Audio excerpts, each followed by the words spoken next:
大家好，今天花2块钱买了一把豆角，我们用它来做个好吃的。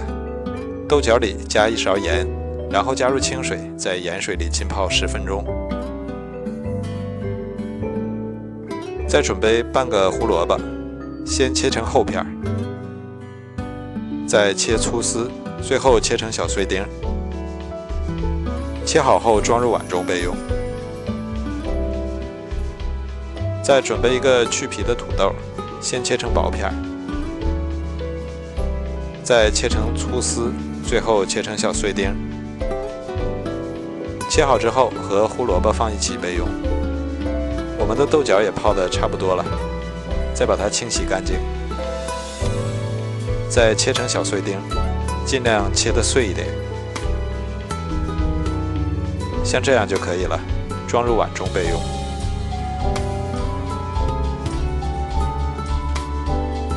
锅中水烧开，加1勺盐，再加1勺食用油，然后把豆角也加进来，先焯水2分钟。2分钟后把胡萝卜和土豆也加进来，再焯水2分钟，然后捞出来控干水分，装入一个大一点的碗中，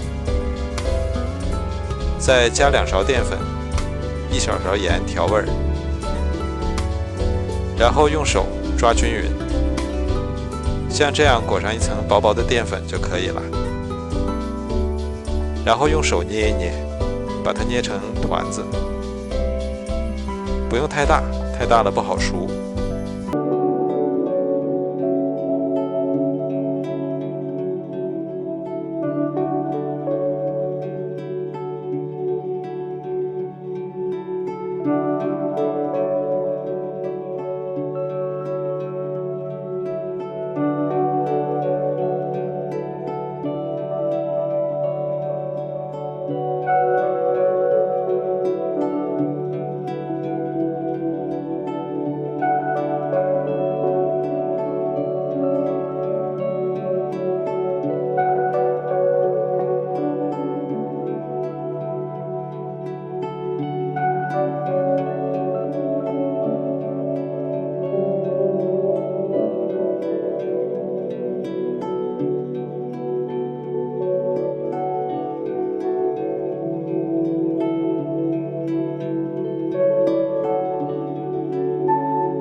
加进来，炒出香味儿，然后加入生抽和蚝油，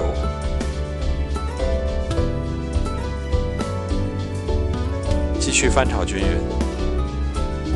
然后再加1小碗开水，把红椒也加进来，再加1碗水淀粉，煮至汤汁变粘稠，然后关火备用。我们的丸子也已经蒸得差不多了，哇，好香啊！稍微放凉之后，把它取出来，这样做的丸子非常的 Q 弹有嚼劲儿，可以直接吃，也可以蘸上料汁，味道会更好。如果给宝宝吃，就可以不放辣椒。还有一盘可以淋上料汁，哇，真的是太香了！